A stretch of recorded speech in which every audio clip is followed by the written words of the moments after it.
आपने अभी तक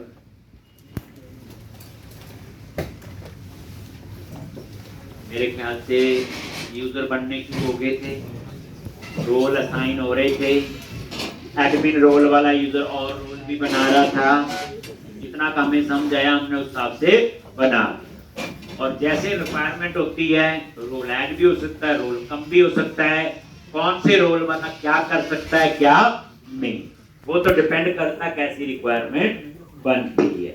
तरीका कुछ ऐसा ही होगा, एक if और लगेगा या if करना होगा। ठीक, अब हम लोग आगे चलो, अब यूजर बन गए, यूजर को रोल असाइन हो गए, प्रोडक्ट बन गया, प्रोडक्ट डिस्प्ले भी हो गया, जितना काम। चलो अब असली बात यह है कि कौन सा काम कौन कर सकता है कौन नहीं कर सकता है, नहीं कर सकता है भी याद रखना। कई बार हम बोलते हैं ये वाला काम मैं कर सकता हूं, लेकिन अगर वो ये नहीं बोला कि तू ये नहीं कर सकता तो अंडरस्टूड है वो भी कर सकता है। तो जैसे मैरिज का कार्ड आया होता, बुलाया होता है कई बार, तो उसमें ना लिखा हो कि इनको नहीं लेके आना, तो पूरा गांव लेके चले जाओ, इसमें क्या बस भर के ले जाओ, ना थोड़ी नहीं बुलाना है। ये तो चलो हम नहीं लेके जाते अलग चीज है, तो कहने का मतलब वही है। ऑथराइजेशन का फंडा बता रहा हूं क्या है। अगर आपने बोल दिया कि इस रोल वाला यूजर ये काम कर सकता है, लेकिन ये भी बताना पड़ेगा कौन नहीं कर सकता। अगर आप ये बताना भूल के कौन नहीं कर सकता तो वो भी इससे अलाउ ही है। इसलिए इस चीज का मतलब कहने का यह ध्यान रखने वाली जरूरत, यानी पॉजिटिव और नेगेटिव दोनों। अब हम सबसे पहले तो ये चाहते हैं कि बिना लॉगिन, जैसे कोई लॉगिन नहीं किया हो मैंने, ये देखो कैटेगरी वाला पेज ओपन हो रहा है, कोई भी इसमें ऐड कर सकता, अपडेट कर सकता, डिलीट कर सकता है। ऐसे ही कवर टाइप, ऐसे ही प्रोडक्ट, ऐसे ही कोई आया कंपनी भी बना रहा है, कोई आया यूजर बना रहा है डिलीट कर रहा है, कोई कंट्रोल नहीं इसके ऊपर हमारे। तो अब हम चाहते हैं कि कौन यूजर क्या काम कर सकता है और क्या काम नहीं।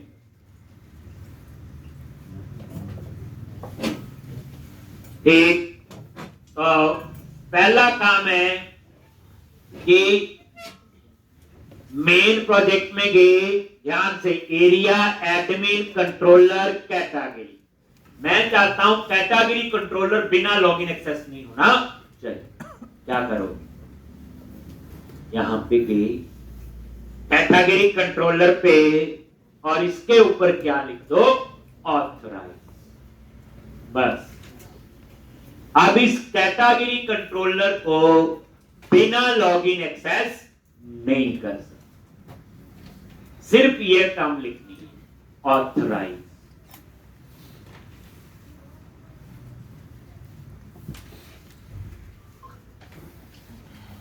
ऑथराइजेशन किसको है वो बाद में आती है, एक एक स्टेप करते। जैसे देखो रन करता हूं, कैटेगरी वाला कंट्रोलर वो ही एक्सेस कर सकता है जिसने लॉगिन किया होगा। अब किसने किया कि ये कुछ नहीं बताया, देखते हैं, चेक करते हैं एक बार।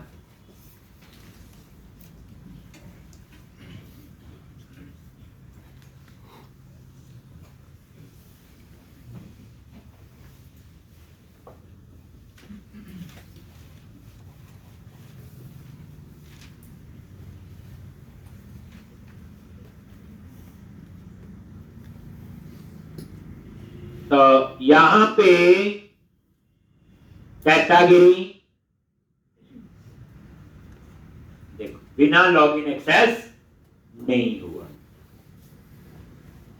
लेकिन कवर टाइप एक्सेस हो जाएगा, बाकी सब एक्सेस हो जाएंगे, लेकिन कैटेगरी एक्सेस नहीं होगा बिना लॉगिन। देखा, अगर आप लॉगिन कर लेते हो,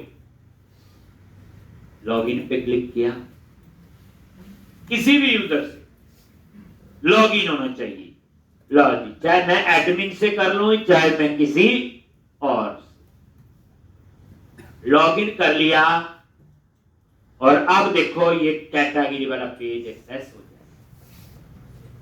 वही बात है, बाकियों को इनकार थोड़ी दिया, बाकी भी हो जाएंगे।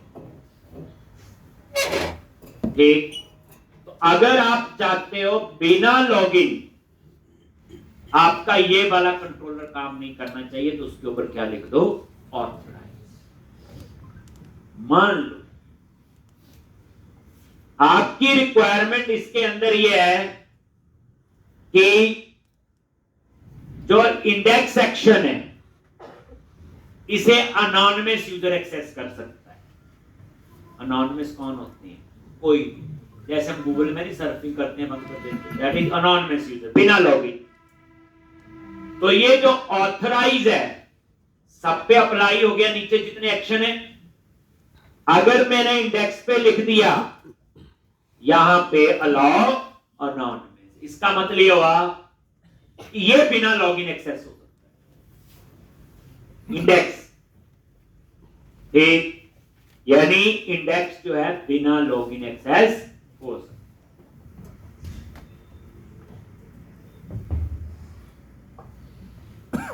ये देखो, मतलब कहने का, हमने जब कंट्रोलर पे ऑथराइज लगा दिया तो उस कंट्रोलर में जितने एक्शन है सब पे ऑथराइज अप्लाई हो गया। एक हमने बता दिया कि बिना लॉगिन, तो हमने क्या कर दिया, अलाउ अनोनिमस यूजर। कौन? जो यूजर है ही नहीं, दैट इज अनोनिमस यूजर, कोई भी। ये देखो, अब मैंने क्या किया, कैटेगरी पे क्लिक किया, इंडेक्स वाला पेज ओपन हो गया ना। देखो, तो नहीं आ रहा था, ये डाटा नहीं आ रहा है, गेट ऑल एपीआई पे भी लगाना पड़ेगा अलाउ अनोनिमस, डाटा तो वो लेके आएगी ना। ठीक, इसलिए वो डाटा नहीं आया, लेकिन पेज हो गया एक्सेस। तो कई बार आपकी रिक्वायरमेंट ये हो कि कंट्रोलर में 100 एक्शन है, 100 में से 5 एक्शन को अनोनिमस यूजर एक्सेस कर सकता है, तो उन 5 पे लिख दो अलाउ अनोनिमस और 1 पे लिख दो ऑथराइज। क्या लिख दो? 1 पे ऑथराइज। ठीक,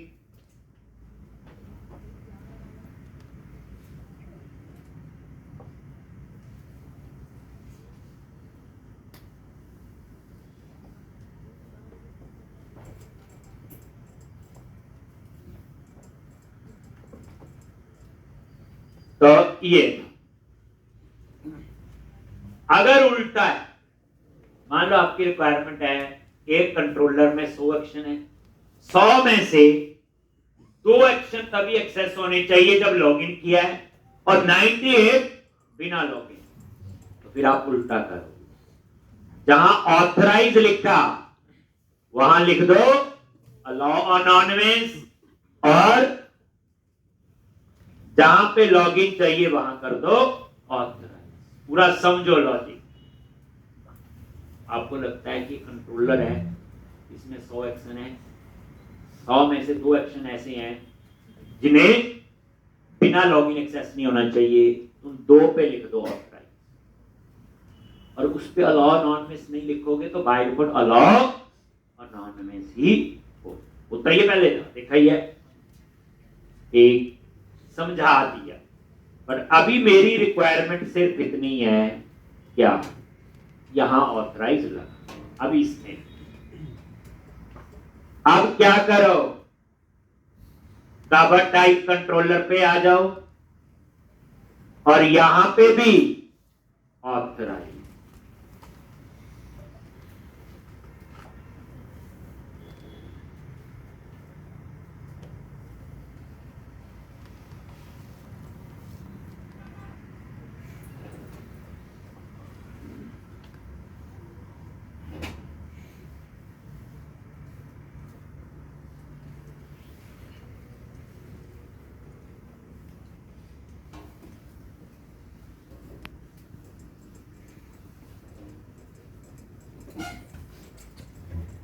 प्रोडक्ट पे आ जाओ, ये भी बिना लॉगिन एक्सेस नहीं होना ऑथराइज। ठीक इसी तरह से कंपनी पे आ जाओ, इस पे भी ऑथराइज बिना लॉगिन। और उसके बाद आ जाओ यूजर, 5 ही तो कंट्रोलर बनाए हैं एडमिन में, मतलब पांचों में गए क्या लिखना है ऊपर, ऑथर।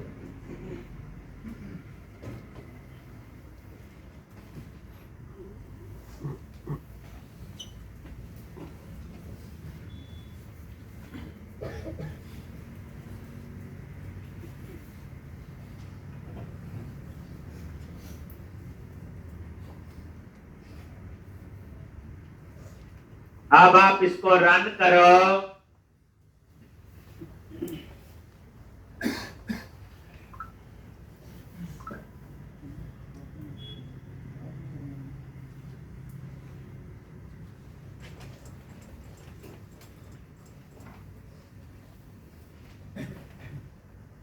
और ये देखो कैटेगरी नहीं एक्सेस बिना लॉग, कवर टाइप नहीं एक्सेस हुआ, एक प्रोडक्ट नहीं एक्सेस हुआ, और ऐसे ही कम। अगर आप लॉगिन करते हो तो ये सारे एक्सेस हो जाएंगे। देख लो लॉगिन, जैसे हमारे पास vikas@gmail.com, कोई भी यूजर है, अभी कोई ऐसा नहीं कि यही यूजर हो सकता है। लॉगिन, अब लॉगिन हो गया है, अब ये सारे एक्सेस हो जाएंगे। ये देखो कैटेगरी, कवर टाइप, प्रोडक्ट और अब ये काम कर, ठीक है जी। अब यहां पे मैंने एक और लगाना है कि कौन एक्सेस कर सकता है, ये ऑथेंटिकेशन। जैसे मैं चाहता हूं या रिक्वायरमेंट है कि category, cover type, product, company और यूजर, ये एडमिन तो कर ही सकता है, वो तो मालिक है, उसको तो सारी परमिशन। बट कंपनी और यूजर जो है वो एडमिन के अलावा इंप्लॉय यूजर भी कर सकता है। इंप्लॉय यूजर क्या है? एडमिन का छोटा भाई है। मैंने क्या बताया था, एडमिन एक बंदा है, अब उसने इतनी एंट्री, डाटा एंट्री करनी है, कुछ करनी खुद थोड़ी करेगा, तो उसने अपने पास इंप्लॉय रखी, दैट इज इंप्लॉय यूजर। तो मेरी रिक्वायरमेंट ये बन रही कि जो इंप्लॉय यूजर है वो सिर्फ कंपनी और यूजर को ही मैनेज कर सकता है।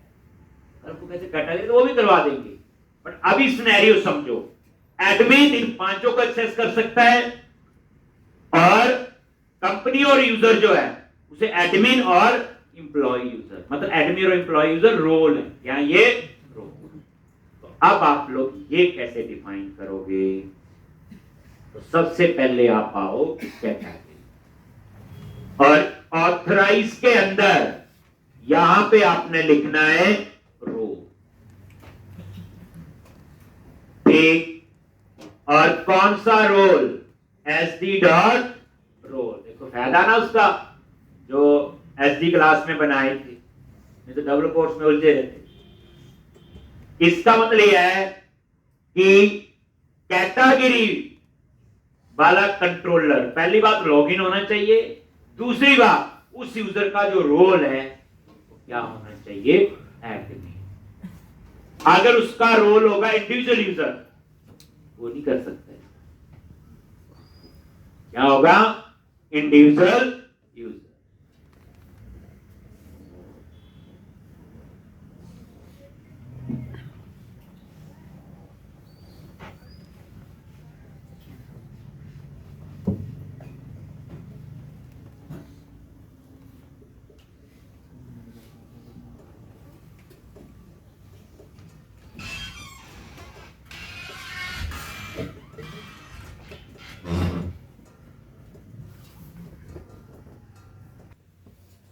और यहां पे ऑथराइज के अंदर क्या लिख दो, role SD dot role F.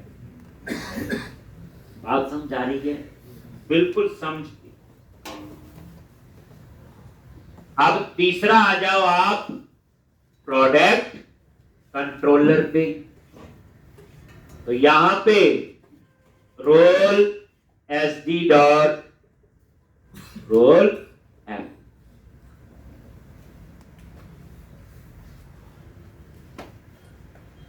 फिर आ जाओ कंपनी पे, पांचों कंट्रोलर पे।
अब हमारी रिक्वायरमेंट है जो कंपनी और यूजर, ठीक, इसको जो है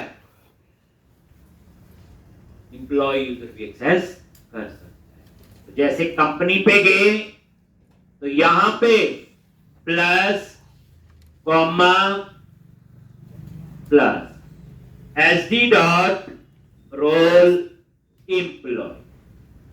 इसका मतलब क्या हुआ, कंपनी को दो रोल वाले यूजर एक्सेस कर सकते हैं। याद ना, दो यूजर नहीं है, दो रोल वाले। अब एडमिन रोल वाले मान लो 1 यूजर है, इंप्लॉय रोल वाले 10 यूजर है, तो टोटल 11 यूजर इसको एक्सेस कर सकते हैं। इसी तरह से यूजर रिक्वायरमेंट का पहले पता ही काम ऐसे नहीं होता, पहले लिखनी नोट क्या है। पहला चेक था बिना लॉगिन या एक्सेस नहीं हो सकते पांचों, ऑथराइज लगा दिया। दूसरा चेक था कि एडमिन रोल वाला यूजर पांचों कंट्रोलर को एक्सेस कर सकता है, तो रोल एडमिन लिख दिया। तीसरा चेक था कंपनी और यूजर वाला जो कंट्रोलर है उसे एम्प्लॉय यूजर भी एक्सेस कर सकता है, तो एम्प्लॉय रोल बता। अब आ जाओ यूजर कंट्रोलर पे, और यहां पे plus comma SD dot role employ.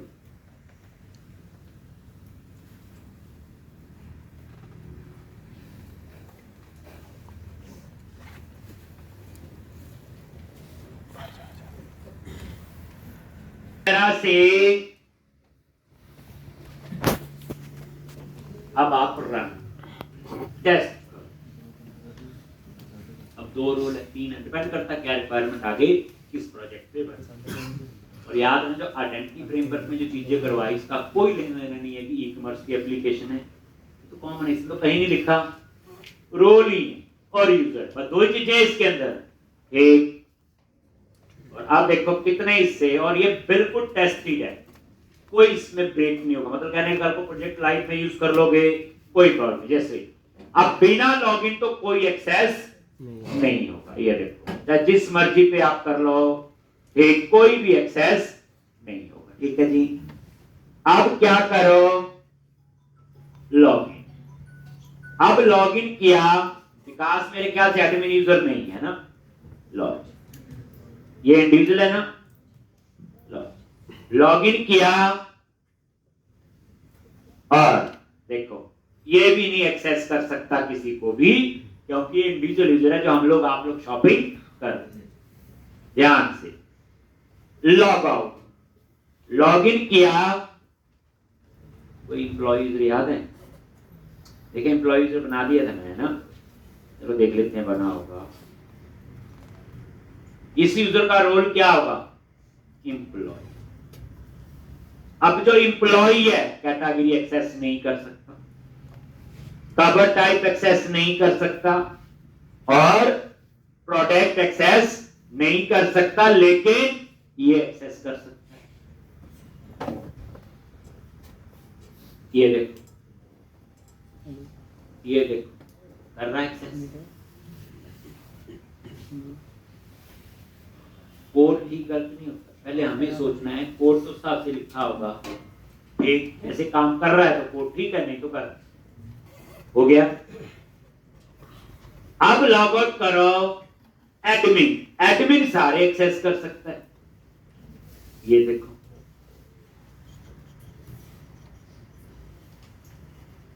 वो कैटेगरी और ये कर सकता है। तो अब आपका एक प्रोसेस समझ आ गया। अब कोई भी बिना लॉगिन किसी भी हाथ में एक्सेस नहीं कर सकता। कोई यहाँ यूआरएल में लिखना चाहेगा ना area name slash controller slash तब नहीं, क्योंकि हमने सारी कहानी कहाँ लिखी? कंट्रोलर। हमने इफ नहीं लगाया उसके लिए, इफ फेल हो सकता है किसी ना किसी केस। ध्यान से चलो आगे चलते हैं। अब क्या केस है, जैसे लॉगिन नहीं किया हुआ और मैं आया तो इस पे कैटेगरी पे क्लिक कर। अब ये जो पेज ओपन हो रहा है, जो भी आ रहा है, इससे ऐसे लग रहा है कि इंटरनेट डिस्कनेक्ट हुआ, ऐसा लग रहा है ना। ये नहीं समझ आया उसको कि भाई आपने लॉगिन नहीं किया हुआ इसलिए आ रहा है। मतलब ऐसा देखने से ये लगता है कि वेबसाइट करप्ट हो चुकी है, एरर आ रहे हैं। नॉर्मल लेमैन के लिए तो यही है। अब होना क्या चाहिए यहाँ पे? यहाँ पे अगर आपने लॉगिन नहीं किया हुआ तो जैसे कैटेगरी पे क्लिक करूं ऑटोमेटिकली वो कहां ले जाए? लॉगिन। ठीक। दूसरी बात, अगर आपने लॉगिन तो किया हुआ लेकिन आपको उसकी परमिशन नहीं है, तो वहां पे एक्सेस डिनाइड वाले पेज पे ले जाए कि आपको इसकी परमिशन नहीं है, आप उस स्पेसिफिक यूजर से लॉगिन करो जिसको वो परमिशन हो। ऐसे होगा। तो अब हम लोग इसे कहते हैं कि एरर हैंडलिंग के लिए, तो इसके लिए हमें आइडेंटिटी फ्रेमवर्क में पेजेस बने हुए हैं। तो अब मैं सारा क्लोज कर रहा हूं, कोई ज्यादा नहीं, सिर्फ program.cs में कुछ कॉन्फ़िगरेशन करनी है। program.cs में आ, और यहां पे बताया हुआ हमेशा इस बिल्डर ऐप से ऊपर आपने लिखना होगा। ठीक। तो यहां पे आप क्या लिखेंगे? कुछ नहीं है, सारे पाथ देने हैं। पेज तो बने हुए हैं। अगर आप आइडेंटिटी फ्रेमवर्क में जाओ, एक्सेस डिनाइड का पेज बना है, लॉगिन का भी पेज बना हुआ, लॉगआउट का भी पेज बना हुआ। अभी तो हमने क्या है, रजिस्टर पे चेंजेस किए हैं, लॉगिन यूज हुआ है, एक और भी यूज हुआ था कोई लॉकआउट वाला, याद है? जब यूजर लॉग था तो लॉकआउट वाला पेज ओपन हुआ था। तो बने हुए हैं, हमें उन पेज के पाथ सेट करने हैं। तो program.cs में आ जाओ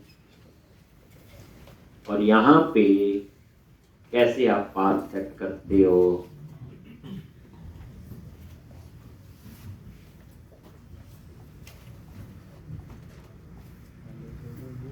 एक builder.services.configure, ये builder.services.configure ऑप्शंस, और यहां कॉन्फ़िगर एप्लीकेशन। इसके अंदर आपने एक login path option dot login path, यहां पे हम वो लिखते हैं। ऑप्शंस और एक्सेस डिनाइड पाथ। तो यहां पे हम वो लिखेंगे ऑप्शंस और टेक लॉग आउट पाथ। यहां पे ठीक है जी।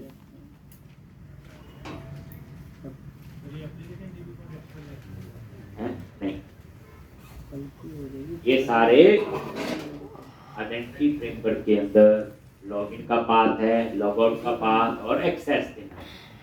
सिर्फ पाथ सेट करने हैं, बाकी कुछ नहीं है। तो यहाँ पे फॉर्मेटिंग के लिए डॉलर है, ये लगा दो। और लॉगिन वाले का क्या पाथ है समझाई जाएगा। क्या था, स्लैश आइडेंटिटी एरिया है, स्लैश अकाउंट और आगे पेज लॉगिन। इसी तरह से दूसरा पेज है आपका एक्सेस डिनाइड। ये पेज बना हुआ, अब देख लो कितने पेज उसके यूज हो रहे हैं। और इसी तरह से तीसरा होगा लॉग आउट का। कल को कोई और चीज की जरूरत होगी तो हम वो भी यहाँ पे लिख सकते हैं। आइडिया सा होना जरूर। लॉग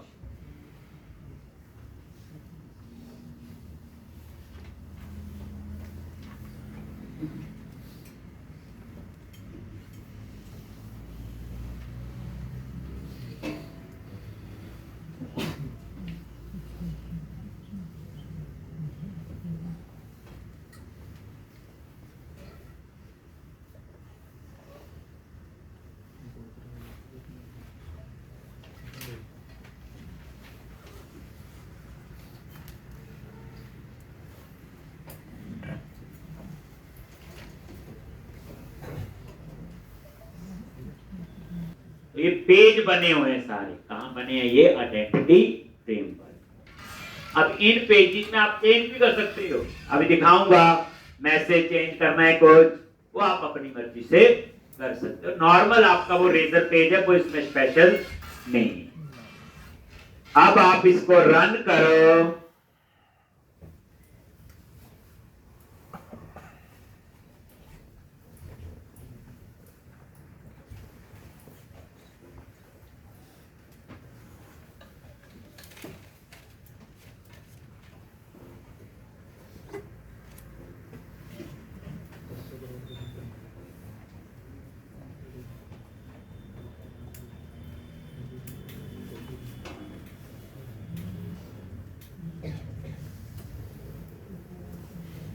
देखिए आप ये ओपन करें।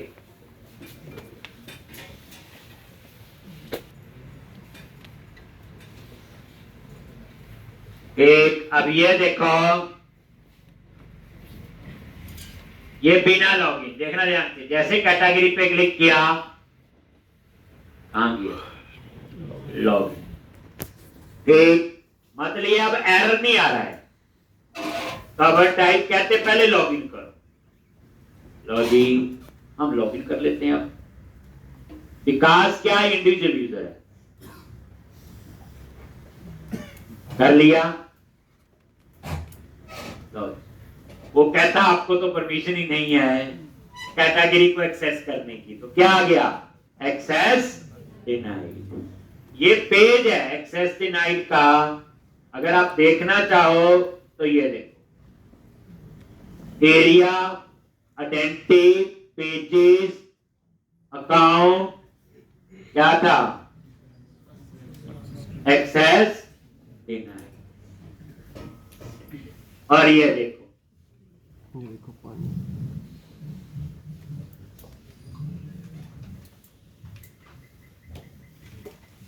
एक एक्सेस डिनाइड। अब यहां कंटेंट चेंज कर दो जो चाहिए आपको। ठीक, तो ये एक्सेस डिनाइड वाला पेज है, ये लॉगिन वाला, ये लॉकआउट वाला जो यूज हुआ था, ये रजिस्टर हो गया। ठीक, तो इसी तरह से ये सारे पेज और भी आगे यूज होंगे। ठीक, कहीं में कुछ ज्यादा कुछ है ही नहीं। अब ये देखो, ये आ गया, लॉग आउट किया। अगर आप लॉगिन करते हो एम्प्लॉय यूजर से।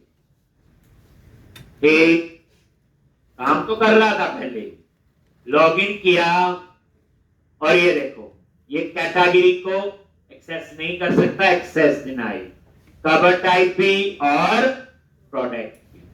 ठीक, लेकिन कंपनी वाला उसको एक्सेस। ठीक, और ऐसे ही यूजर। ठीक, अगर आप एडमिन से लॉगिन करो तो सारे एक्सेस हो सकते हैं। तो किया क्या, सिर्फ ये है कि अब ऐसे नहीं लगेगा कि कुछ गलत हुआ है, पर के बजाय एक्सेस डिनाई।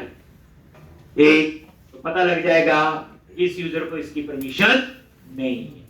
लॉग आउट कर दिया बिना लॉगिन, अगर वो कुछ काम कर रहा है तो पता लग जाएगा कि पहले लॉगिन कर। जैसे आप लोग कई बार कई एप्लीकेशन में लॉगिन करके कोई चीज ढूंढ लेते हैं, उस पेज को आप पेपर में ऐड कर लेते हैं, उस समय तो आपने लॉगिन किया होता है, कुछ दिनों बाद उसी पेज को दोबारा ओपन करते यूआरएल में नहीं ओपन होता, कहता है लॉगिन करो। ये वही चीज। ठीक, चलो अब हम आगे बढ़ते हैं। अब हम चाहते हैं ये मेन्यू जो है ये नजरी ना आए। अगर इंडिविजुअल यूजर है तो सिर्फ होम और प्राइवेसी नजर आए। अगर एडमिन रोल वाला यूजर है तो कंटेंट मैनेजमेंट भी नजर आए और ये भी नजर आए। अगर एम्प्लॉय यूजर है तो सिर्फ ये नजर आए और कंटेंट मैनेजमेंट नजर ना आए। कहानी खत्म, क्लिक ही ना कर। जब नजर ही नहीं आएगा फिर आप बोलोगे इतना काम जाम क्यों किया, मेन्यू बंद कर देते। लेकिन कुछ लोग आपकी तरह एक्सपर्ट हो सकते हैं, वो सीधा यूआरएल में लिख दें slash area name slash controller name slash action, खुल जाएगा। लेकिन आप तो एक्सपर्ट हो, आपने सीधा कंट्रोलर में ही क्या लगा दिया। और एक पूरी कहानी सिक्योरिटी होती है पूरी चेक करने के लिए कि किसी एंगल से वो घुस ना जाए अंदर, मतलब ये है इसका कहने का। तो अब ये मेन्यूज को हटा देंगे तो कई लोग क्या करते हैं, इफ का लॉजिक लगा के नहीं मेन्यू नहीं हटा देते, कहानी खत्म, और नहीं होगा। लेकिन आपकी तरह एक्सपर्ट होगा, उसने सीधा ऊपर लिख दिया यूआरएल में, घुस जाएगा। अब आप लोग क्या करोगे नेक्स्ट, तो ये मेन्यूज कहां लगे हैं, यूज पे गए, शेयर और इसमें ले आओ। अब ये प्रोजेक्ट एक मुट्ठी में आ रहा पूरा, सारी चीजें पहले बिखरी पड़ी थी, ये क्या हो रहा है। अब जो है कंपनी यूजर कोई नॉर्मल पर्सन नहीं बना सकता, इंडिविजुअल यूजर क्या कर सकता है, वो ही शॉपिंग किया बस और काम खत्म। अब यहां पे ये है वो मेन्यू है ना, कंटेंट और ये। तो मैं यहां पे एक चेक लगाऊंगा, इफ यूजर का रोल एडमिन है तो ये कंटेंट मैनेजमेंट नजर आना चाहिए। क्या लिखोगे, @ और यूजर जो है ऑब्जेक्ट है, जब लॉगिन करते हो बनता है।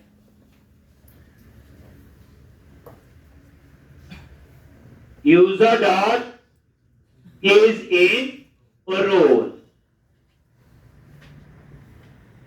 और एसडी डॉट नहीं आया में एसडी, तो ऊपर क्या करना, उसका नेम स्पेस ऐड कर दो। तो एचटीएमएल में पता ही है क्या लिखोगे, @ यूजिंग ecom डॉट यूटिलिटी।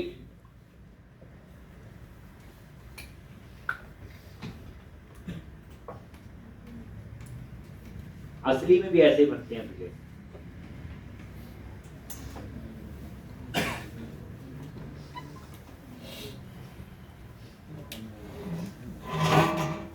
जो इस प्रोजेक्ट से पहले वाला कोर्स है और इसके प्रोजेक्ट के बाद वाला कोर्स तो आसान है, सब कुछ इस प्रोजेक्ट में ही हमारा लेवल इंप्रूव हो जाएगा। और इस बच्चे ने 2-3 बार बना लिया प्रोजेक्ट, 3 बार पे क्यों आ गया, शुरू में तो गर्मजोशी में कई बार शुरू कर देते हैं, एंड में आते आते 1 बजे वाले मैच के बच्चे थे, पूछ रहा था तो शुरू में तो मैंने बड़ा शुरू किया, 10-12 बार तक भी बात पहुंच गई, और अब जो है एक बार आपका पूरा बनाया है, एक बार जो मैं असाइनमेंट देता हूँ, एक तो जो 2-3 बार बना रहा प्रोजेक्ट को अच्छा ही एंड तक कंप्लीट करने, वही बात है जैसे 3 बार शुरू किया वो कहाँ तक बनाएगा, जो 5-6 बार शुरू किया वो पहुंचेगा 2-3 बार तक, एक तो पता चल रहा होगा। इस प्रोजेक्ट का सिर्फ हम लोग फोकस करते हैं कोडिंग, जो मुझे लगता है कोडिंग तो आसान है, कोडिंग तो हमने लिखी जो हमें चाहिए, प्रॉब्लम क्या हमें क्या चाहिए, मेन कंसेप्ट ये। अगर आज के लेक्चर में देखें ई पे छोटे छोटे लिख रहे हैं, अब ये कोडिंग का रट्टा थोड़ी मार सकते, ऐसे लिखना है, तो इसलिए कंसेप्ट पे फोकस होना चाहिए, कोड आपको अपने आप पता चल जाएगा। ये देखो SD डॉट रोल एडमिन, अगर रोल एडमिन है तो ये वाला जो L है LI टैग यही है, तो इसको मैंने कट करके इसके अंदर और कुछ एक पहले सोचा ना ये मेन्यू कब आना चाहिए, तो मैंने बोला जिस यूजर का रोल एडमिन है तो ये वाला मेन्यू आना चाहिए, वही जो हमने जैसे ऑथराइजेशन दी है।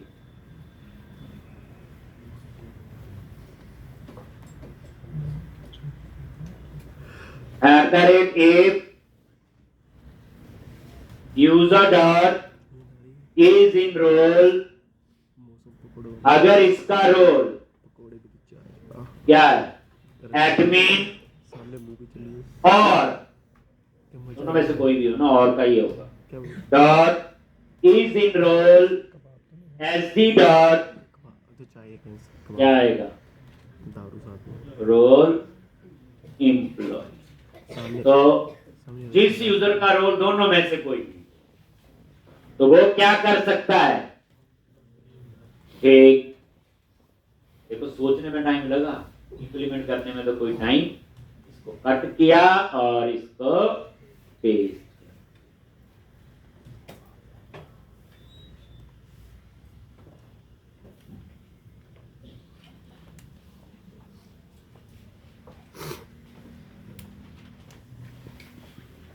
ये आपका जो है अब आपको मेन्यू नजर ही नहीं है रेडी, तो अब ये एक फ्लो आपका, यानी अब आपका प्रोजेक्ट पूरा कैप्चर हो, अब आपको पता चल गया आइडेंटिटी फ्रेमवर्क यूजर रोल कैसे काम करे।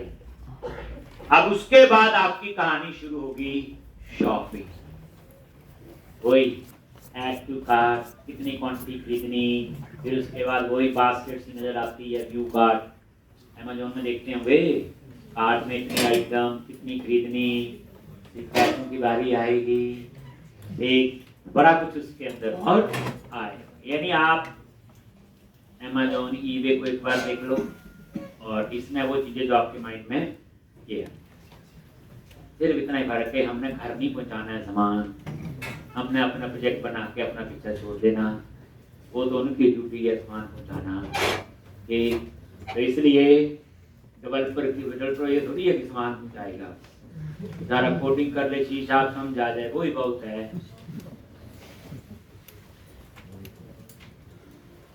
प्रोजेक्ट को इंटरेस्ट से बनाओ, बड़ा मजा आता है इसमें, मन करता है कुछ और उसमें हम ऐड ऑन करें, तभी प्रोजेक्ट, कई बार क्या होता है बड़ा टफ सा कोई आइडिया ले लो बनाते रहो, तो उस आइडिया का ना खुद नॉलेज है ना सामने वाले को बनाई आओ, वो बन ही नहीं पाती। ये लॉगिन देखो कुछ नहीं आ रहा है,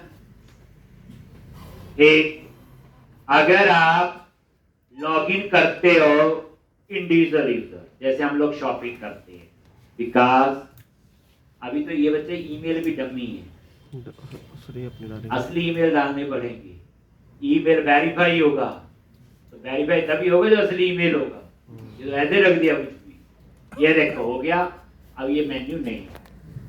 अब ये क्या कर सकता होगा, डिटेल देख सकता है, आगे शॉपिंग वाली काम कर सकता है। लॉग, अब आप लॉगिन करो एडमिन से, ठीक, ये देखो आगे दोनों मेन्यू और ये सारे काम भी करें। लॉग, अब आ जाओ किस पे, एम्प्लॉय यूजर,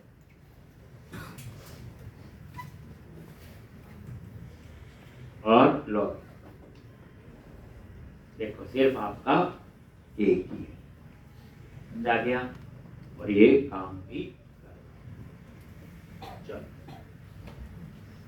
चले आगे, यार ये हो गया, यूजर हो गया मॉड्यूल पूरा, प्रोडक्ट भी हो गया। अब हम शॉपिंग की बात करते हैं आगे। तो आपने यहाँ प्रोडक्ट सर्च सूच का बनाया, काफी बच्चों ने मुझे दिखाया, ठीक, वो सबको बनाना पड़ेगा, मैंने तो करवाना है, ठीक। अब मैं आगे क्या करवा रहा हूँ, जैसे हम डिटेल पे क्लिक करें, जैसे आप डिटेल पे क्लिक करो तो यहाँ प्रोडक्ट की डिटेल आनी चाहिए, क्या आनी चाहिए, प्रोडक्ट की, ठीक है जी। तो यहाँ पे पहला आपका काम होगा, प्रोडक्ट की डिटेल के लिए मैं आपको एक डिजाइन दूंगा। मैं फिर कह रहा हूं, ये डिजाइन हम नहीं बनाए होते हैं, मैंने ही बनाए हैं। मैं अभी वो डिजाइन वाली साइड नहीं जा रही कि इनको कैसे है, वो आपका क्लास का 1.5-2 महीने जो टॉपिक फ्रंट एंड चलेगा एंगुलर रिएक्ट, वहां ये खुद बनाएंगे। तो 1-2 सैंपल मैं आपको बता दूंगा, पता चल जाएगा ये कैसे बने हैं। इसलिए आप डिजाइन वाली साइड इतना फोकस ना करें, जो डिजाइन मिल रहा है उसे अप्लाई करें। अब डिटेल का डिजाइन है, क्या नाम है, प्रोडक्ट डिटेल पेज।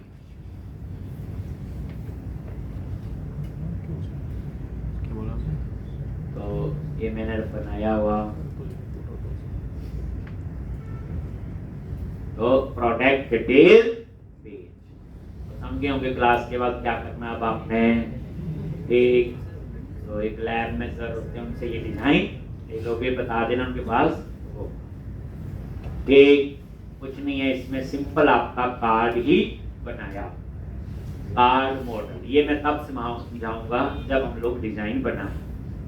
तो ये डिजाइन कॉपी करना, और जो डिटेल वाला पेज कौन सा है, कस्टमर पे है ना मेरे ख्याल से, कस्टमर कंट्रोलर होम, यही था। अब चेंज हो गया, अब इस पे काम कर रही हैं, कस्टमर मॉड्यूल पे, ये देखो कौन सा है, डिटेल। अब इसमें कुछ लिखा नहीं था, बस खाली बना के छोड़ा ही, और यहाँ पे वो डिजाइन पेज, ठीक। अब ये डिजाइन अभी नहीं समझना आपने, पेस्ट ही करना है। अब देखो रन करके इसमें क्या आता है, अभी पता चल जाएगा।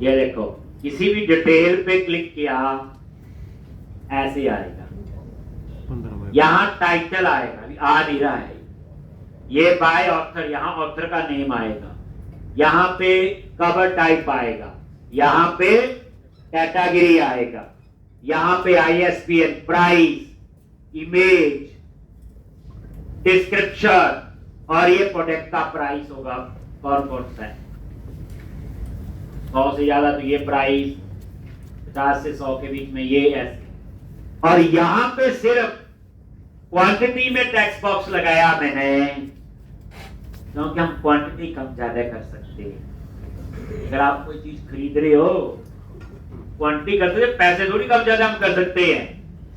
हम तो नॉर्मल यूजर हैं, हम क्या करेंगे, एक नहीं दो खरीदी, दो नहीं चार। और उसके बाद नीचे ये है ऐड टू, और यहां ये बैक टू प्लेस, इसको ठीक कर लेते हैं, बैक टू प्लेस। इसमें क्या पंगा है, देखना नीचे होगा बैक टू लिस्ट, हाँ ये है बैक टू लिस्ट, ठीक है ना। तो इसमें पता क्या है कि क्लास स्पेलिंग ये है यहाँ पे,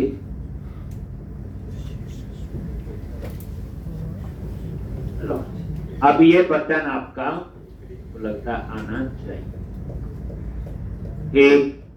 और इसके क्लिक में कहा जाना है, इसी के होम पेज। तो क्या लिखोगे इसी के अंदर ASP-Action, अब MVC चल पड़ा। और क्या नेम है,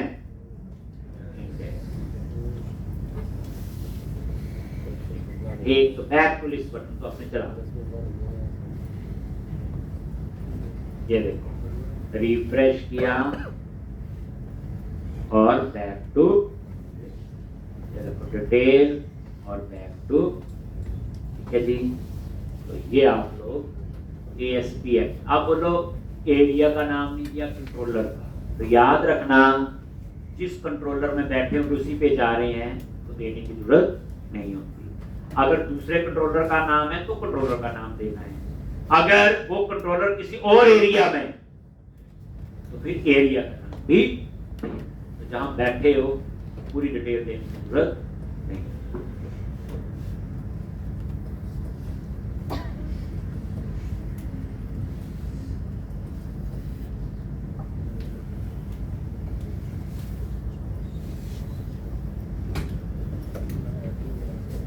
यहाँ पे डेटा आएगा, वो क्या आएगा कैसे, ये देखो ये मेथड को पोस्ट दे दिया, ये टाइटल यहाँ लिखेंगे, ऑथर यहाँ, कवर जगह बनाई हुई है, सिर्फ चेंज ही करनी है, तो इसलिए आपको यहाँ पे ज्यादा चेंजेस, लेकिन डाटा तो आपका कहां से आएगा, डिटेल। तो अब हमें कौन सा कोड लिखना है, बोलो डिटेल, ठीक।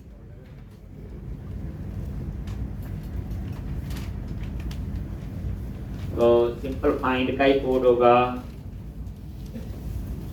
फाइंड का आएगा ना, डिटेल ही देखनी है और क्या है इसमें।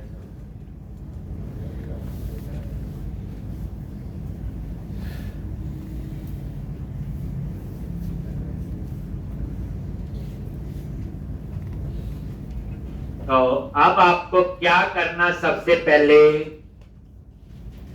तो अब हमने 3 मॉडल मैंने और बना, ठीक, क्योंकि अब बारी आ गई add to cart, add to basket. पहले समझो,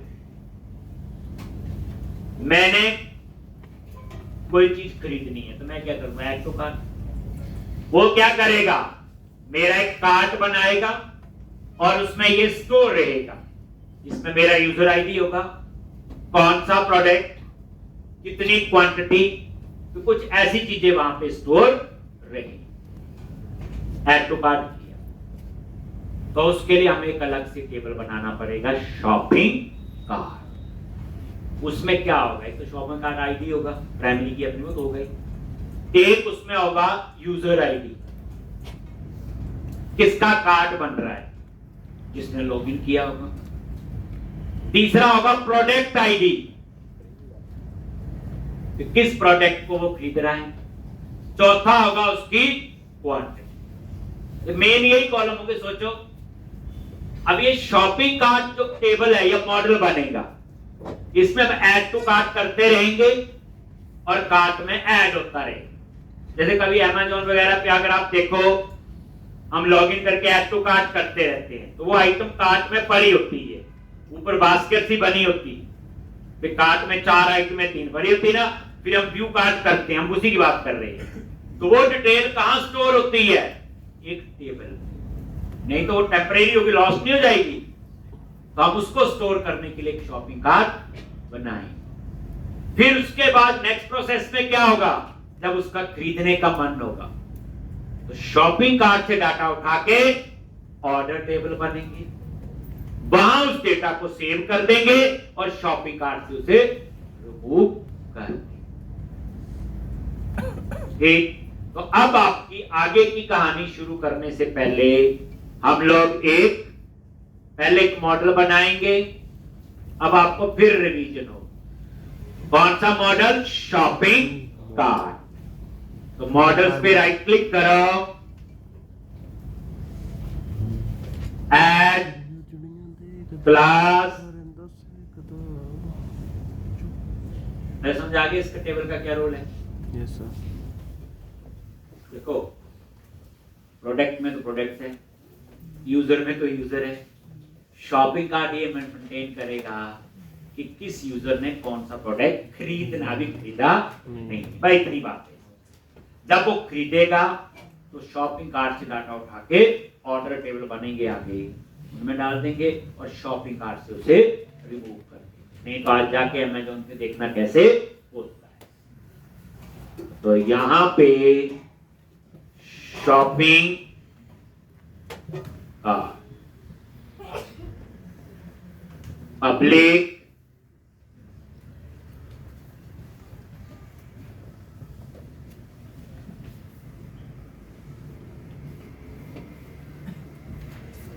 एक। अब इसमें क्या क्या? आईडी। लो जी, ये तो प्राइमरी की कॉलम हो गई। अब शॉपिंग कार्ट में और क्या क्या डिटेल आएगी? तो एक होगा एप्लीकेशन यूजर आईडी, जिसने लॉगिन किया होगा उसी का शॉपिंग, किसका शॉपिंग कार्ट है, जनरल हो रहा है तो यूजर आईडी होगा, प्रोडक्ट आईडी होगा और काउंट। ये चार चीजें तो होंगी। तो अब आपने, और ये सब पता आपको, बस ये डिसीजन है कि कौन सा मॉडल बनना चाहिए और उसमें कौन कौन से मेंबर आपने ले। ठीक, तो यहां पे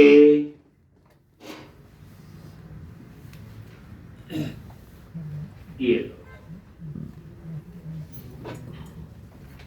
लो, देखो, फॉरेन की एप्लीकेशन यूजर आईडी किसके साथ? एप्लीकेशन यूजर के साथ। प्रोडक्ट आईडी फॉरेन के किसके साथ? प्रोडक्ट के साथ। दो फॉरेन की बन गई। काउंट कितनी? क्वांटिटी। और प्राइस जो है अभी नॉट मैप रखा हुआ, क्योंकि प्राइस तो तब डिसाइड होगा एज पर क्वांटिटी। अगर क्वांटिटी 100 से ऊपर है तो अलग प्राइस होगा, 50 से 100 है तो अलग प्राइस होगा, और 50 से कम है तो अलग। दैट्स व्हाई इसको हम टेबल में सेव नहीं कर। लेकिन जो काउंट है बाय डिफॉल्ट 1, अगर मैं इस काउंट की डिफॉल्ट वैल्यू ना सेट करूं तो इंटीजर की 0 होती है, पता है, बट काउंट 0 थोड़ी हो सकता है। तो कितना होना चाहिए? 1। तो मैंने क्या किया हुआ यहां पे, इसके कंस्ट्रक्टर में काउंट को हम क्या कर देते हैं? इनिशियलाइज, क्योंकि जो डिफॉल्ट कंस्ट्रक्टर है वो तो 0 स्टोर करे। नीचे लिख लो चाहे कंस्ट्रक्टर, कोई बात नहीं। बोलोगे आपने एंटर मारा, आपने ऊपर लिख दिया, नोटबुक में एंटर कहां चलता है, तो नीचे लिख लो, कोई हर्ज नहीं है। ये कोड तो अपने सीक्वेंस से ही चलेगा।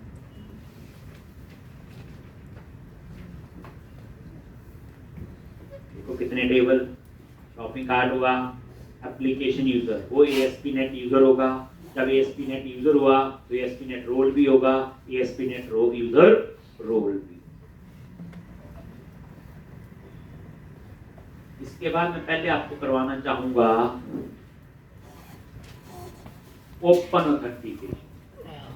अभी हमने पता क्या किया प्रोजेक्ट में, डाटाबेस के यूजर लॉगिन करते हैं, लेकिन जैसे कई वेबसाइट में देखो login with Facebook, login with Google, Twitter, LinkedIn, हमें भी आना चाहिए।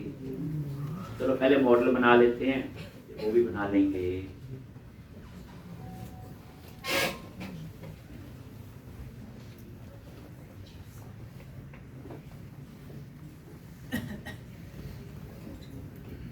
दो फॉर्म की बन गई, इसमें कॉलम लिख लो, मिस नहीं करने। देखो मॉडल में क्या चीज लेनी है, देखो शॉपिंग कार्ट, थोड़ी देर टेक्निकल करो। शॉपिंग कार्ट किसका है? जिसने लॉगिन किया होगा, यूजर आईडी आना चाहिए।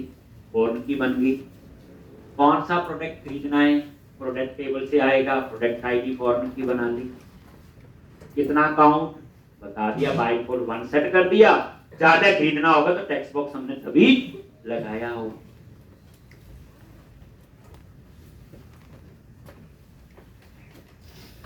तो एक शॉपिंग कार्ट,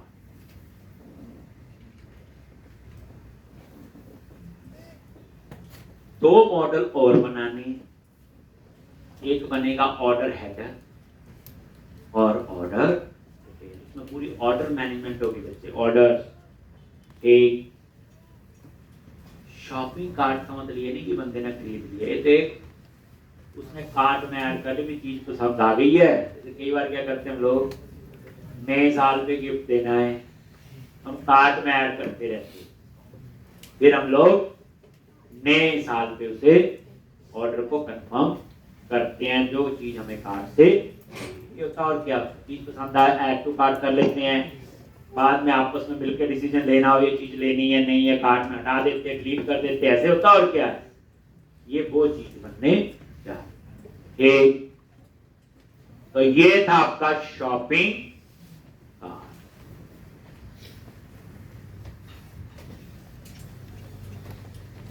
अब आपने दो मॉडल और बनाने हैं, ऑर्डर हेडर और ऑर्डर डिटेल। पहले समझ,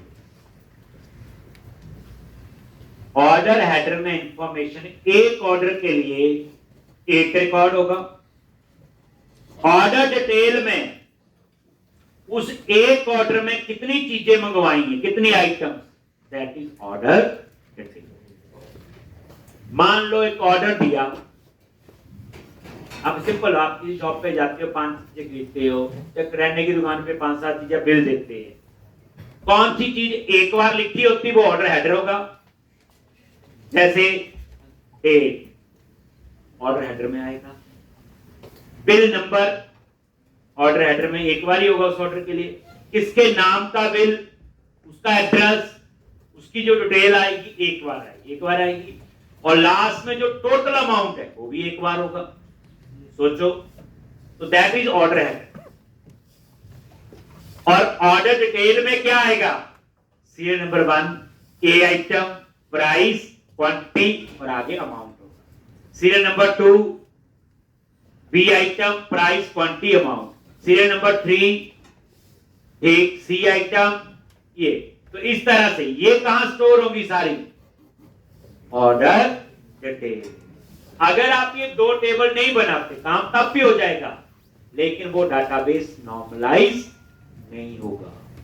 नॉर्मलाइजेशन कहते हैं, डुप्लीकेसी हो जाएगी।